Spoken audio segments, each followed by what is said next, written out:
Nah, sepanjang tahun 2024 ya, saya percaya ada begitu banyak pengalaman yang kita rasakan bersama dengan Tuhan. Kita boleh menikmati segala kebajikan dan kemurahan Tuhan sampai dengan saat ini. Kita percaya semua itu kita mampu lewati karena Tuhan yang menyertai kita, bukan karena kuat dan keperkasaan kita, tapi semata-mata oleh karena kemurahan Tuhan. Tapi sebagai orang yang percaya kepada Tuhan, perjalanan kita bersama dengan Dia tidak berhenti sampai di sini. Tidak cukup kita nikmati segala apa yang Tuhan telah kerjakan dalam hidup kita sepanjang tahun 2024. Tapi sepanjang jalan hidup kita ke depan, biarlah Dia juga yang terus menolong dan menyertai kita. Kalau kita lihat di dalam Matius pasal 1 ayat 23, di situ firman Tuhan katakan bahwa akan lahir seorang yang bernama Immanuel, yang artinya Allah yang menyertai kita. Kehadiran Allah di tengah umat manusia yaitu supaya terus menyertai dan terus menolong kita. Kalau Allah hadir bagi manusia untuk senantiasa menolong dan menyertai kita, maka hendaknya hidup kita juga senantiasa berjalan bersama dengan Dia supaya kita terus menikmati pengalaman-pengalaman bahagia bersama dengan Tuhan. Selama ini di tahun 2024 kita boleh melewatinya, ada banyak kegagalan yang kita lalui dan kita bangkit, kita gagal dan bangkit. Tapi sebagai orang percaya, mari kita terus berupaya seperti apa yang dikatakan oleh firman Tuhan dalam 1 Tawarik pasal 16 ayatnya yang ke-11. Firman Tuhan di dalam 1 Tawarik pasal 16 ayatnya yang ke-11.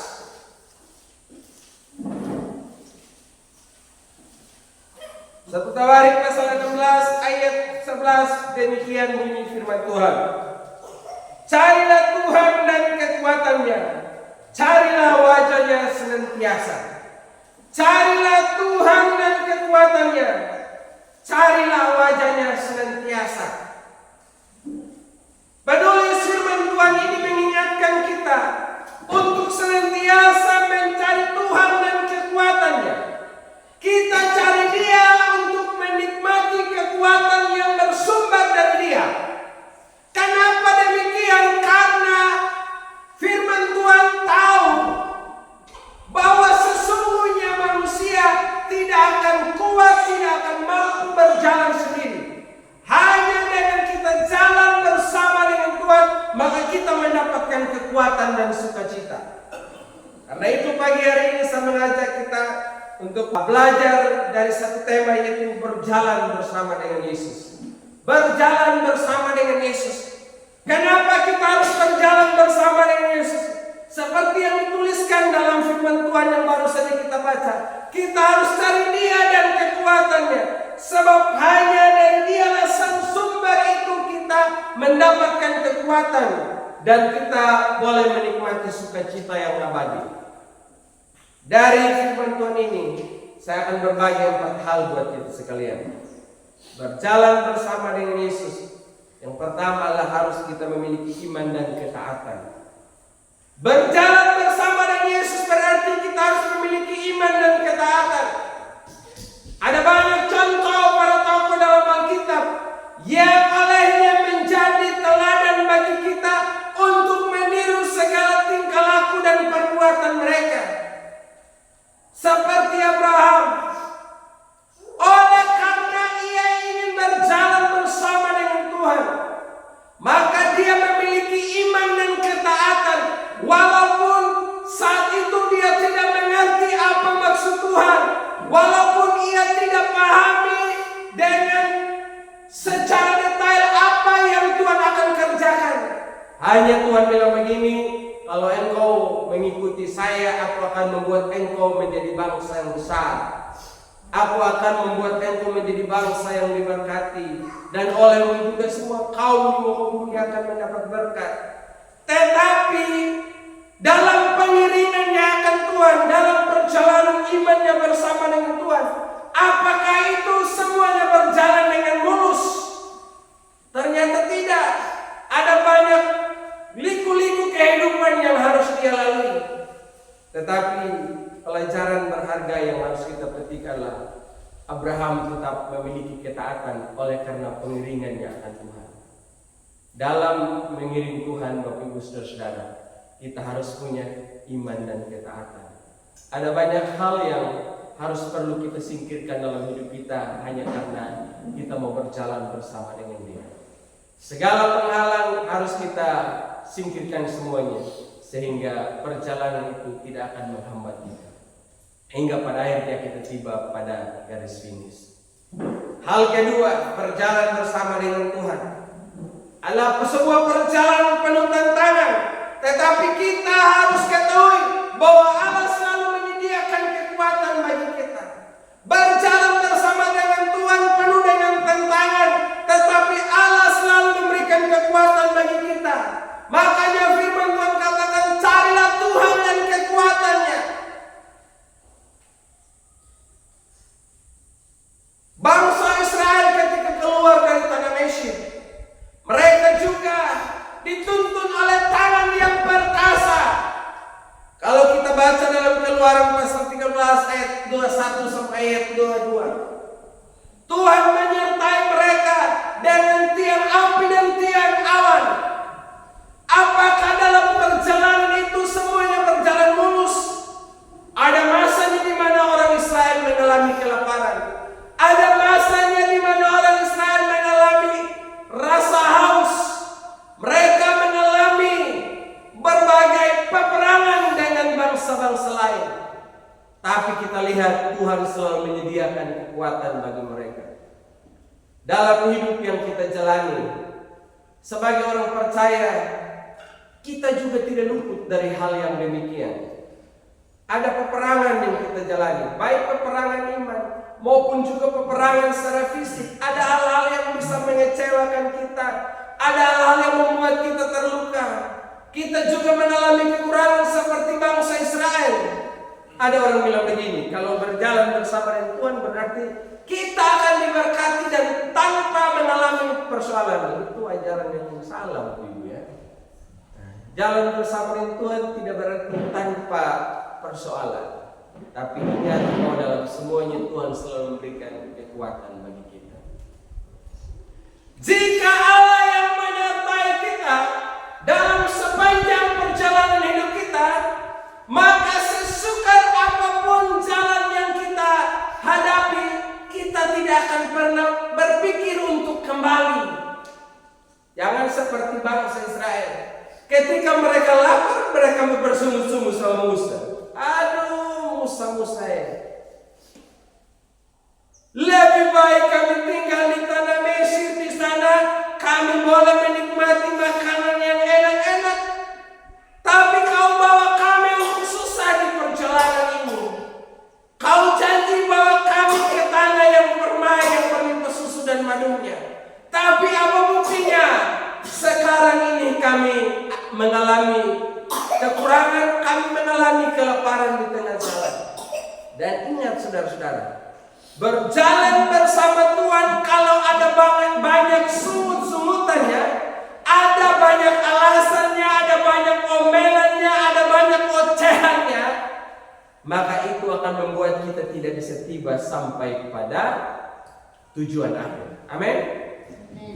Kalau mengikut Yesus, ada banyak sungutan, ada banyak ocehan, ada banyak alasan, maka itu akan membuat engkau dan saya tidak tiba sampai pada tujuan akhir. Seperti bangsa Israel. Dan tahu dah membanda sungut-sungut dah. Nggak hidup mana sungut-sungut kan? Nggak ada orang balik. Nah membandang alasan dan anak mana? Yang ada tahu kedaman netakalah le tujuan akhir. Netakalah tanah Israel. Netakalah tanah Kanaan. Mereka mati di tengah perjalanan. Hanya Kaleb dan Yosua yang sampai di tanah Kanaan, yaitu generasi yang keluar dari tanah Mesir itu. Hanya 2 orang ini yang sampai di tanah Kanaan.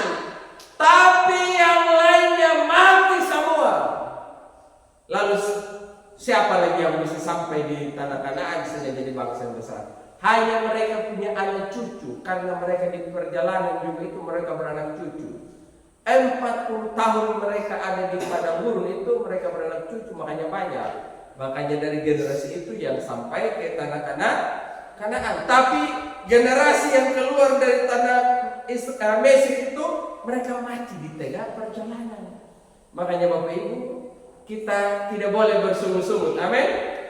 Karena kalau banyak sungut-sungutannya, itu kita akan mendek di tengah jalan. Kita tidak akan bisa tiba sampai pada tujuan akhir. Oh, berjalan bersama dengan Tuhan, kita akan menikmati sukacita, kita akan menikmati kedamaian, kita akan menikmati kekuatan yang datang dari Dia.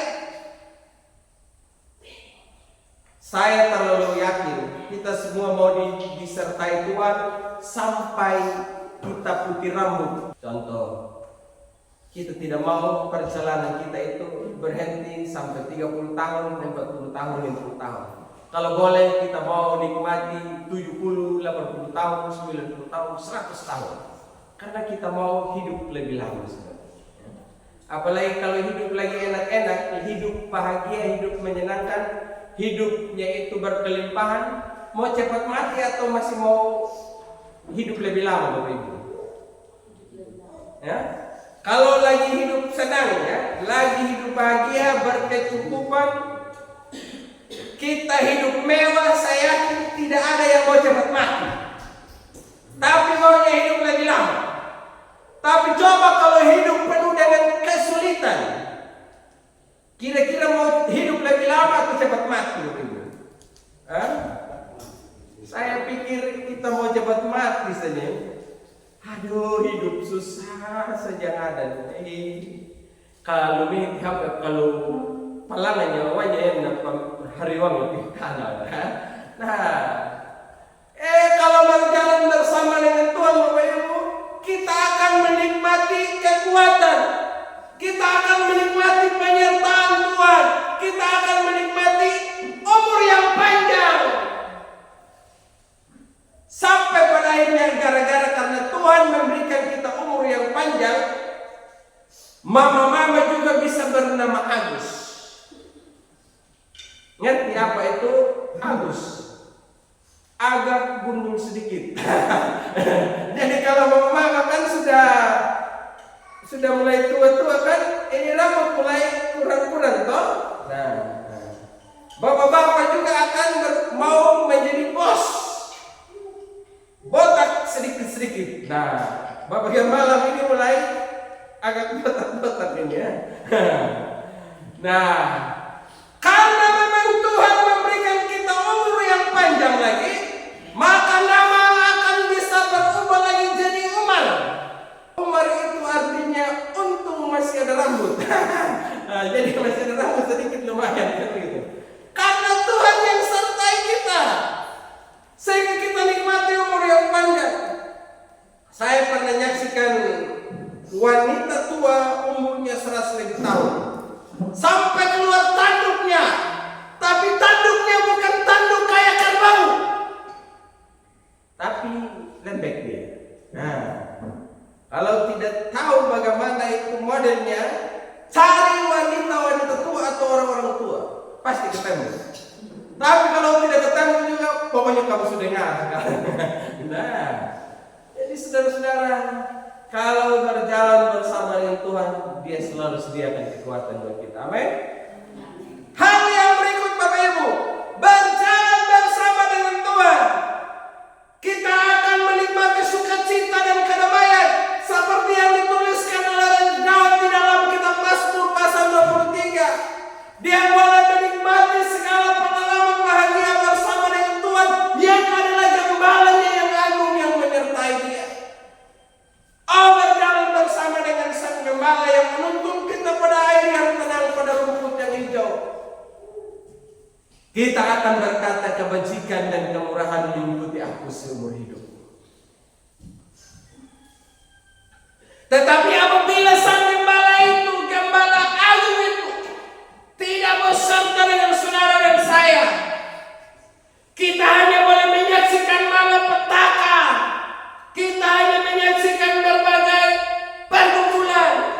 hanya boleh menyaksikan berbagai kesulitan. Bahkan kita menganggap bahwa hidup ini adalah hidup yang hanya dipenuhi dengan berbagai persoalan. Bersama dengan Dia, tadi pujian mengatakan, hatiku damai. Bersama dengan Yesus, hatiku tenang. Amin. Atau ada di antara kita yang hatinya lagi tidak tenang pagi ini? Ya? Hatinya yang kurang damai, berarti cari Tuhan. Kalau hatimu lagi tidak tenang, cari Tuhan. Hatimu tidak lagi enjoy, berarti cari Allah. Sebab hanya Dia yang dapat mengaruniakan semuanya itu buat kita.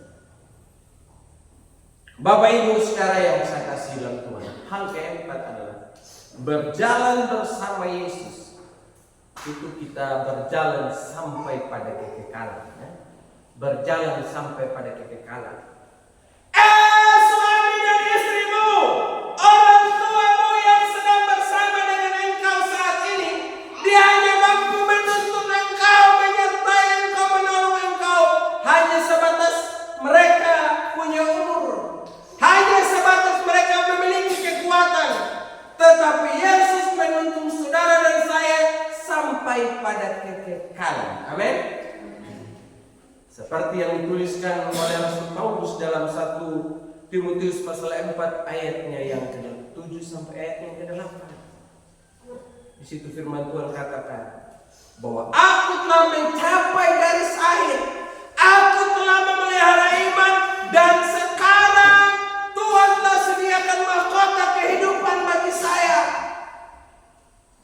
Jadi kalau Tuhan yang sertai, Dia tidak bilang saya hanya mampu tolong engkau batas di tahun 2024. Tidak.